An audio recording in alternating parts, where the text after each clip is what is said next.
ಬಿಡು ಪಪ್ಪ ನಾ ಪೂಜೆ ಮಾಡ್ತೀನಿ. Hello everyone, welcome back to my channel. ಇವತ್ತು ಬಹಳ ಸ್ಪೆಷಲ್ ಡೇ ಐತಿ. ಅದೇನಪ್ಪಾ ಅಂತಂದ್ರೆ ಅಂಗಾರಕ ಸಂಕಷ್ಟಿ. ಈ ಸಂಕಷ್ಟಿ ಒಂದ್ ಮಾಡಿದ್ರೆ ಸಾಕು 21 ಸಂಕಷ್ಟಿಗೆ ಸಮ ಅಂತ ಹೇಳ್ತಿರ್ತಾರು. ಬೆಳಿಗ್ಗೆ ಬೇಗನೆ ಎದ್ದು ಮನೆಯೆಲ್ಲ ಕಸ ಗುಡಿಸಿ ನೀಟಾಗಿ ಮನೆಯೆಲ್ಲ ಒರೆಸ್ಕೊಂಡು ರಂಗೋಲಿ ಹಾಕ್ತೆ. ಇವಾಗ ಪೂಜೆ ಕೂಡ ಮಾಡಿದೆ ನಾನು. ಓಕೆ, ನಾನು ಪೂಜೆ ಹೇಗ್ ಮಾಡಿದೆ ಏನು ಅಂತ ಆಮೇಲೆ ಈ ಸಂಕಷ್ಟಿ ಬಗ್ಗೆ ಕೆಲವೊಂದು ವಿಷಯಗಳನ್ನ ನಿಮ್ ಜೊತೆ ಶೇರ್ ಮಾಡ್ಕೊಂತೀನಿ, ಬನ್ನಿ.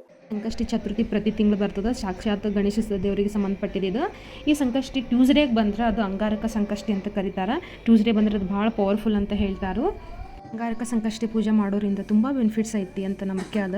ಲೈಫಲ್ಲಿರೋ ಒಂದು ಆಬ್ಸ್ಟ್ಯಾಕಲ್ಸ್ ರಿಮೂವ್ ಆಗುತ್ತೆ, ಆಮೇಲೆ ಪ್ರಾಬ್ಲಮ್ ಸ್ಲೋಲಿ ಸಾಲ್ವ್ ಆಗುತ್ತೆ, ಒಂಥರ ಮನ್ಸಿಗೆ ಪೀಸ್ ಸಿಗುತ್ತೆ, ಹೆಲ್ತ್ ಇಂಪ್ರೂವ್ ಆಗುತ್ತೆ. ಮನೇಲಿ ಯಾರಿಗಾದ್ರೂ ವಯಸ್ಸಾದವ್ರಿಗೆ ಹೆಲ್ತ್ ಇಶ್ಯೂ ಇದ್ದರೆ, ನಮಗೆ ಯಾರಿಗೆ ಹೆಲ್ತ್ ಇಶ್ಯೂ ಅಂತಿದ್ರೆ ಎಲ್ಲನೂ ಒಂದು ಇಂಪ್ರೂವ್ ಆಗುತ್ತೆ. ಫ್ಯಾಮಿಲಿ ಹ್ಯಾಪಿನೆಸ್ ಕೂಡ ಹೆಚ್ಚಾಗುತ್ತೆ. ನಾವೇನೋ ಒಂದು ಬೇಡ್ಕೊಂಡು ನಾವು ಹಿಂಗಾಗ್ಲಿಪ್ಪ ಅಂತ ದೇವರಿಗೆ ಬೇಡ್ಕೊಂಡು ಈ ಪೂಜೆ ಮಾಡೋದಂತ ಅದು ಕೂಡ ಫುಲ್ಫಿಲ್ ಆಗುತ್ತೆ ಅಂತ ಅನ್ನೋದು ಒಂದು ಭರವಸೆ ಇರುತ್ತೆ. ಯಾರಿಗೆಲ್ಲ ಲೈಫಲ್ಲಿ ತುಂಬ ಕಷ್ಟಗಳು ಇರ್ತಾವಲ್ಲ ಅವರು ಈ ಪೂಜೆ ಮಾಡಿದ್ರೆ ಒಳ್ಳೆ ರಿಸಲ್ಟ್. ಆಮೇಲೆ ಹಿರಿಯರು ಈ ಸಂಕಷ್ಟಿ ಪೂಜೆ ಮಾಡಿರಿ, ಸಂಕಷ್ಟಿ ಉಪವಾಸ ಇರಿ ಅಂತ ಯಾಕೆ ಹೇಳ್ತಿರ್ತಾರೆ ಅಂದರೆ ಇದು ಭಾಳ ಪವರ್ಫುಲ್ ಐತಿ ಅಂಥೇಳಿ. ಸೊ ನಾನು ಕೂಡ ಪ್ರತಿ ವರ್ಷ ಪ್ರತಿ ತಿಂಗಳು ಕೂಡ ನಾನು ಬಿಡದೆ ಇದು ಮಾಡ್ತಿರ್ತೀನಿ. ಸೊ ಆಮೇಲೆ ನನಗೆ ಇದು ಮಾಡೋದ್ರಿಂದ ನನ್ನ ನಿಜ ನನ್ನ ಲೈಫಲ್ಲಿ ತುಂಬಾ ಪಾಸಿಟಿವ್ ಫೀಲ್ ಆಗುತ್ತೆ. ನನ್ನ ಕಾನ್ಫಿಡೆನ್ಸ್ ಕೂಡ ಜಾಸ್ತಿ ಆಗುತ್ತೆ.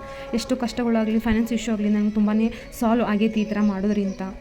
ನಾನು ಕೂಡ ಇವತ್ತು ಫುಲ್ ಡೇ ಫಾಸ್ಟಿಂಗ್ ಮಾಡ್ತಿದ್ದೀನಿ.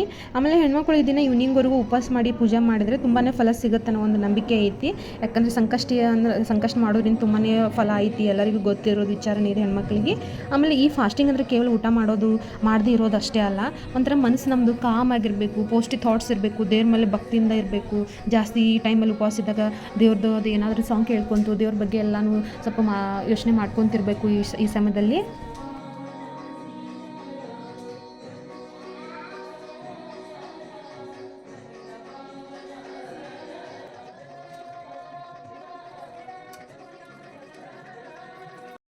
ನೈವೇದ್ಯಕ್ಕೋಸ್ಕರ ಈ ಥರ ತುರಿದು ಇಟ್ಕೊಂಡಿದ್ದು ಕೊಬ್ಬರಿ ಮತ್ತು ಬೆಲ್ಲ, ಇಲಾಚಿ ಒಂದು ಸ್ವಲ್ಪ ಹಾಕಿ ಈ ಥರ ಎಲ್ಲ ಮಿಕ್ಸ್ ಮಾಡ್ಕೊಂಡು ಇಟ್ಕೋಬೇಕು. ದೇವ್ರಿಗೆ ಮೋದಕ ಜಾಸ್ತಿ ಇಷ್ಟ ಆಗುತ್ತಲ್ಲ, ಗಣೇಶಕ್ಕೆ ಪ್ರಿಯವಾಗಿದ್ದೆ ಮೋದಕ. ಈ ಥರ ಇಲ್ಲಿ ಸೈಡಿಗೆ ರೆಡಿ ಮಾಡಿಕೊಂಡು ಈಗ ಮೋದಕ ರೆಡಿ ಮಾಡ್ಕೊಳಕ್ಕೆಲ್ಲ ರೆಡಿ ಮಾಡ್ತೀನಿ. ಈ ಥರ ಹಸಿ ಹಾಲು ತೊಗೊಂಡು ಬಳಸದೇ ಇರುವಂಥ ಹಾಲು ತೊಗೊಂಡು ಇದ್ರಾಗ ಅಕ್ಕಿ ಹಿಟ್ಟು ಹಾಕಬೇಕು. ಅಕ್ಕಿ ಹಿಟ್ಟು ಹಾಕಿ ನುಣ್ಣಗೆ ರುಬ್ಕೋಬೇಕು. ಈಗ ಗೋಧಿ ಹಿಟ್ಟು ಹೆಂಗೆ ಹಾಕ್ತೀವಲ್ಲ ಆ ಥರ ಅಕ್ಕಿ ಹಿಟ್ಟು ಇದ್ರಾಗ ಹಾಕ್ಕೋಬೇಕು. ಇದ್ರಾಗ ನಾವು ಒಂದು ಸ್ವಲ್ಪ ಕೆಟ್ಟ ದೃಷ್ಟಿ ಎಲ್ಲ ನಮ್ಮ ಮನೆಯಾಗ ಭಾಳ ಏನೋ ಒಂದು ಆಗಬಾರ್ದು, ಒಂದು ನಕಾರಾತ್ಮಕ ಶಕ್ತಿ ಬರಬಾರ್ದು ನಾವು ಕಾಣ ಒಂದು ಅರ್ಶಿನ ಹಾಕಾಕತ್ತೀನಿ. ಟರ್ಮರಿಕ್ ಯಾವಾಗಲೂ ನೋಡ್ರಲ್ಲ ನೆಗೆಟಿವ್ ಎನರ್ಜಿನ ಕಿಲ್ ಮಾಡ್ತೈತಿ. ಸೊ ಆ ಥರ ಇದು ಸ್ವಲ್ಪ ಬಾಯ್ಲ್ ಆಗಲಿ. ಬಾಯ್ಲ್ ಆದ ತಕ್ಷಣ ಸ್ವಲ್ಪ ಅಕ್ಕಿ ಹಿಟ್ಟು ಹಾಕಬೇಕು. ಇವಾಗ ಸ್ವಲ್ಪನೇ ಈ ಥರ ಅಕ್ಕಿ ಹಿಟ್ಟು ಮಿಕ್ಸ್ ಮಾಡ್ಕೋಬೇಕು, ಗಂಟು ಆಗ್ಲಾರ್ದಂಗೆ. ನಾ ಇಲ್ಲಿ ಹಿಂಗೆ ತಿರ್ಗಿಸ್ಕೊಳತ್ತೀನಿ. ಈ ಥರ ಗಟ್ಟಿ ಆಗ್ಬಿಡಕ್ಕೆ ಇಲ್ಲಿ ಕೆಳಗೆ ತೊಗೊಂಡು ನಾದ್ಕೋಬೇಕು. ಈ ಥರ ಗಟ್ಟಿಯಾಗಿ ನಾದ್ಕೊಂಡು ಈ ಥರ ಮೋದಕ ಮಾಡ್ಕೊಳಕ್ಕೆ ಈ ಥರ ರೌಂಡ್ ಶೇಪ್ ಮಾಡಿಕೊಂಡು ಇದ್ರೊಳಗೆ ಏನೋ ಆಗಲ್ಲ ರೆಡಿ ಮಾಡಿ ಇಟ್ಕೊಂಡಿವಲ್ಲ ಈ ಕುಟ್ಟ ಇದು ತೊಗೊಂಡು ಅದ್ರ ಹಾಕ್ಕೋಬೇಕು. ಮೋದಕ ಮಾಡಬೇಕು. ಇವಾಗ ನೋಡಿರಿ ಮೋದಕ ಫೈನಲಾಗಿ ಈ ಥರ ಮಾಡಬೇಕು. ಈ ಥರ ಶೇಪ್ ಬರಬೇಕು. ಇದು ನಿಮ್ಮ ದೇವರಿಗೆ ಎಷ್ಟು ಒಂದು 5 ಅಥವಾ 11 ನಿಮ್ಮ ಭಕ್ತಿನಿಗೆ ಎಷ್ಟಾದರೂ ಮಾಡಿ ಇಡಬೇಕು. ನಾನು 5 ಮಾಡ್ತಾಯಿದ್ದೀನಿ ಇಲ್ಲಿ. ಈ ಥರ ಮಾಡಿದ ಮೋದಕ್ಕೆಲ್ಲ ಸ್ಟಿಮ್ ಮಾಡ್ಕೋಬೇಕು. ಸ್ಟಿಮ್ ಆದ ತಕ್ಷಣ ಆಯಿತು, ದೇವ್ರಿಗೆ ನೈವೇದ್ಯ ಇಟ್ಟರೆ ಮುಗಿಯಿತು.